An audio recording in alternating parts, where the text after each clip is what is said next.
मैं आपके पास आती हूँ मुकेश केजरीवाल जी, मुझे ये समझाइए कि हम ये जो स्वरूप देख रहे हैं और एक बड़ा कैबिनेट हमने देखा, 71 यहाँ पर ऐसे सांसद थे जिन्होंने मंत्री पद की शपथ लिए, जिसमें आपके पास इस बार कोलिशन की गवर्नमेंट है।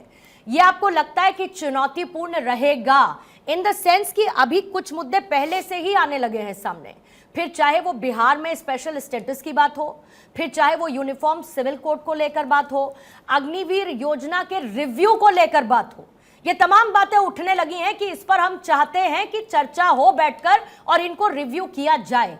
आपको लगता है कि ये चुनौतियों को बरकरार रखते हैं? देखिए, ये सरकार, अब विपक्ष को मान लेना चाहिए कि ये सरकार एनडीए के बहुमत की सरकार है और मुझे लग रहा है कि कुछ तो अंदर चीजें तो रहेंगी। भाजपा ने 10 साल पूर्ण बहुमत से सरकार चलाई है, उतना आसान नहीं रहने वाला है। अब आप देखिए कि जिस तरह के बयान आने लगे हैं, छोटी छोटी जो प्रमुख 2 बड़ी पार्टियां हैं उनके उस तरह के बयान नहीं आ रहे हैं, चाहे वो जेडीयू हो या चंद्रबाबू नायडू हो, टीडीपी, इन दोनों के उस तरह के बयान नहीं आ रहे हैं कि हमें कैबिनेट के ज्यादा पोस्ट चाहिए। लेकिन उनसे छोटी जो पार्टियां हैं उनके बयान खुल के आने लगे, ये सामान्य बात नहीं है।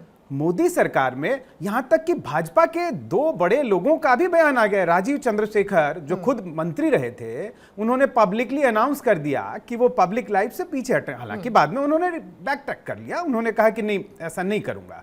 इसी तरह से एक मंत्री जो केरल से चुन के आए हैं, मलयालम के बहुत बड़े एक्टर हैं, उनको एमओएस बनाया गया, तो उनके करीबी लोगों ने कहा इस बात का, उन्होंने खंडन भी कर दिया। लेकिन मैं सिर्फ ये कहना चाह रहा हूं, एक और बहुत बड़ी बात यह भी है कि मोदी सरकार ने इस बात को महसूस किया है कि क्या चीजें हैं जिस पे उन्हें फोकस करने की जरूरत है। सबसे बड़ा तुरूप का पत्ता साबित हुआ है प्रधानमंत्री ग्रामीण आवास योजना। अगर उसमें 3 करोड़ मकान बने हैं, शायद सरकार 4 करोड़ का भी दावा कर रही हो, जो भी संख्या हो, यह सबसे बड़ा वो कदम है जिसकी वजह से भाजपा को गांवों में सबसे बड़ा जो लाभ मिला इसकी वजह से। और अगर पहला फैसला इसके लिए ले रहे हैं, उम्मीद की जा रही थी कि 2 करोड़ का अनाउंस करेंगे, लेकिन 3 करोड़, जैसा कि अभी आपने ब्रेक की खबर कि 3 करोड़ मकान 5 साल में बन जाएंगे, पहले भी बहुत अच्छा रिकॉर्ड रहा है, इस स्कीम पे बहुत अच्छा काम किया है। और अगर 2 करोड़ की बजाय 3 करोड़ मकान बना देती है तो इसका विपक्ष को स्वागत करना चाहिए। यहां पे हमारे पैनल में जो थे उनको कहना चाहिए कि और तमाम मुद्दे मिलेंगे ना आपको। ऐसा नहीं है कि कोई भी सरकार के पास ऐसे फैसले नहीं होंगे जिसपे विपक्ष। आप भाजपाई हो जाएंगे थोड़ी देर में, देख लीजिए।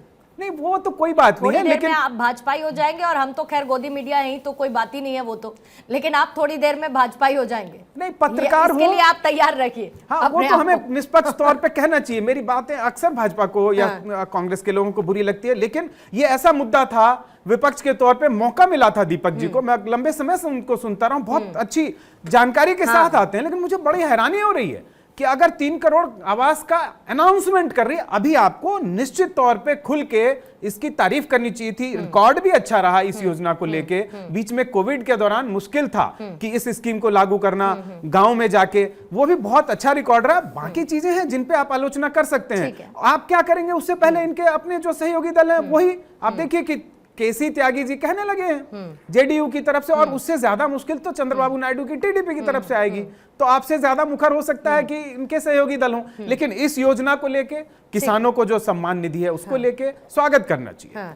ठीक है, जल्दी से एक छोटी छोटी प्रतिक्रिया बाकी 2 मेहमानों से भी लूंगी, क्योंकि उसके बाद मुझे जरा हेडलाइंस के लिए जाना होगा। अश्विनी मिश्रा जी, आपके साथ शुरुआत करते हो। आप क्या देख रहे हैं इस 3.2 में, और खास तौर से चैलेंजेस के लिहाज से, या जैसा कि मुकेश केजरीवाल ने कहा कि बीजेपी का फोकस क्लियर है कि हमको ये पहले करना है, जैसे कि आज किसानों की सम्मान निधि उसकी किश्त जारी हुई और उसके बाद ये आवास का जिक्र। जी पूर्णिमा जी, इस बार का चुनाव नरेंद्र मोदी बनाम जनता था, और मुझे लगता है कहीं ना कहीं जनता ने नरेंद्र मोदी के नेतृत्व को नकारा है। भले ही एनडीए को बहुमत मिला हो, लेकिन नेतृत्व को नकारा है।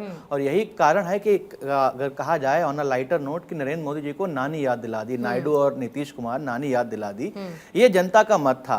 रही बात सरकार की, मुझे लगता है कहीं ना कहीं ये भानुमति के कुनबे जैसी सरकार है, जहां पर जो भारतीय जनता पार्टी के मूल विषय थे, जो भारतीय जनता पार्टी कांग्रेस को लगातार घेर रही थी कि कांग्रेस जो है मुसलमानों को आरक्षण देना चाहती है, टीडीपी ने आरक्षण का अनाउंसमेंट कर दिया उसी का। भारतीय जनता पार्टी बार बार अग्निवीर चिल्ला रही थी, अग्निवीर लाएंगे, उसका विरोध हो रहा है। तो जो भारतीय जनता पार्टी की मूल नीतियां जिनको लेकर के वो चुनाव में गए थे, उनकी गठबंधन की पार्टियां उन्हीं का विरोध कर रही है। तो आप समझ सकते हैं सरकार कितनी ठीक है। बहरहाल रिव्यू करने की बात हो रही है यहाँ पर, विरोध और रिव्यू करने में बहुत अंतर है। एक योजना को जब एक समय हो जाता है तो उसको रिव्यू किया जाता है। जैसे कि मैं उन कानूनों की भी बात करूंगी जिनको रिव्यू किया गया और उनको वापस किया गया।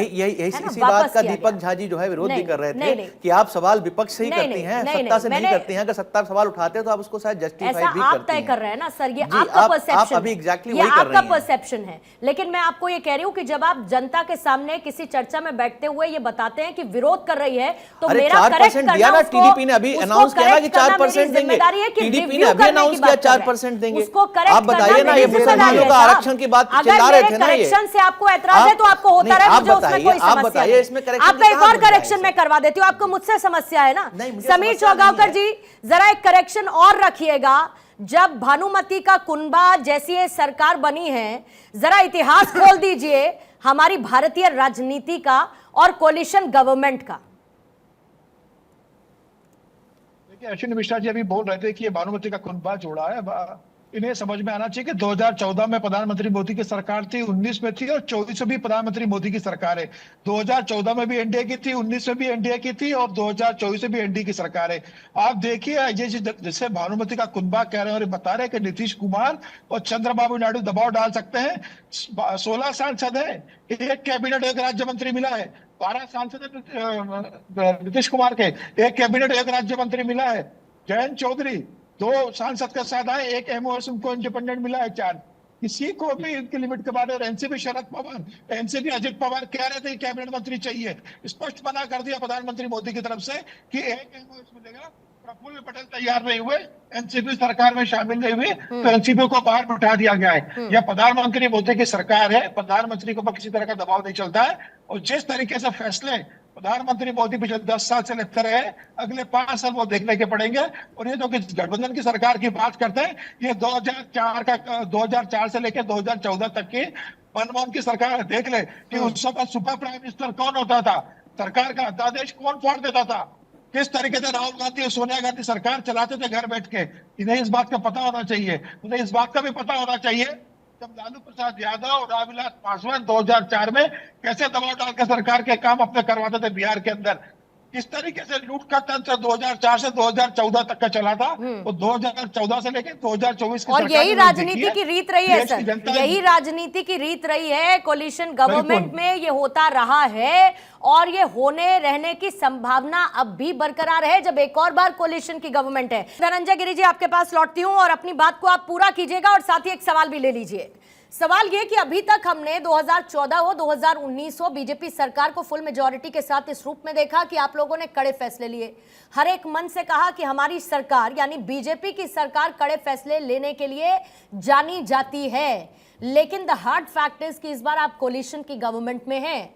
उन कड़े फैसलों में यूनिफॉर्म सिविल कोड हो, वन नेशन वन इलेक्शन हो या और भी कई अहम फैसले, बीजेपी उस राह को कैसे मुमकिन करती हुई नजर आएगी, उन कड़े फैसलों को कैसे लेती हुई नजर आएगी? पूर्णिमा जी, जीसस ने कहा है अर्ध सत्य जो है झूठ से भी बड़ा खराब है। 2004 में कांग्रेस ने 145 सीटों के साथ सरकार बनाई थी तो वो मेजोरिटी की सरकार थी। 2009 में कांग्रेस ने सरकार बनाई 206 सीट के साथ तो पूर्ण बहुमत की सरकार थी। और हम 240 अकेले हैं, जिस 1984 के बाद कांग्रेस को कभी इतना आया ही नहीं, तो हमारी सरकार भानुमति का कुनबा है। 2014 में हम अकेले मेजोरिटी लेकर के आए तो हमने इंडिया की सरकार बनाई, तो हम बहुत ठीक। 2019 में हम उससे भी बड़ी मेजोरिटी लेके आए, हमने इंडिया की सरकार बनाई। आज हम इंडिया को बहुमत लेके आए तो भांति भांति की बात है। अरे कम से कम व्यक्ति को ट्रूथफुल तो होना चाहिए, बात तो सच तो बोलिए। और पत्रकारों पर सवाल उठा रहे, अरे वो हिटलर जिसको देखिए बैठ के हिटलर कहता है। मजरू सुल्तानपुरी ने नेहरू जी को हिटलर का चेला कह दिया था एक कार्यक्रम में। 1 साल जेल काट के आए थे, पूरे 1 साल। आज जी उसको देखिए वही बैठ कर कह रहा हिटलर की सरकार, तानाशाही की सरकार। अरे तानाशाही इस देश ने देखा है, इंदिरा गांधी की तानाशाही, संविधान खत्म, जेल में सारे नेता, कोई संविधान न कानून, न अपील, न दलील, न सीधा इंसाफ, सीधा जेल। वो देश ने देखा है। कांग्रेस के कितने कुकर्म गिनाए, कितने पाप गिनाए, कितने चीजें गिनाए। और वो भी देखा है कि जब पत्रकार लिस्ट निकाल देते कि फला फला फला फला मंत्री बनेगा, वो पत्रकारों का पांव दबा करके नेताओं को उस पर पद मिल जाया करता था, वो भी दौर देखा है। और आज पत्रकार आपसे सवाल करे तो मुझे सवाल ऐसा नहीं वैसे करिए, ये तो गोदी मीडिया। अरे ठीक है साहब।